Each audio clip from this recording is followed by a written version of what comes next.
Kapwa naglunsad ng hotlines ang Philippine National Police Criminal Investigation and Detection Group at National Bureau of Investigation para sa ikadarakip ng business tycoon na si Charlie Atong Ang.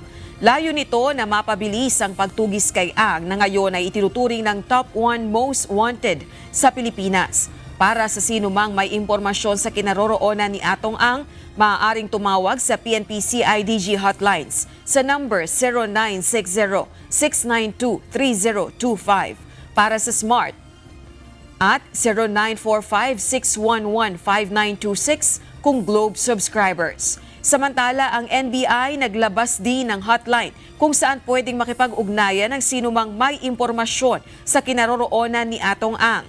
Maaaring tumawag sa NBI Organized and Transnational Crime Division sa numerong 0945-655-4900. Nauna nang inianunsyo ng Department of Interior and Local Government o DILG ang alok na 10 milyong pisong pabuya sa sinumang makapagtuturo kay Charlie Atong Ang na siyang itinuturong mastermind sa kaso ng missing sa Bungeros.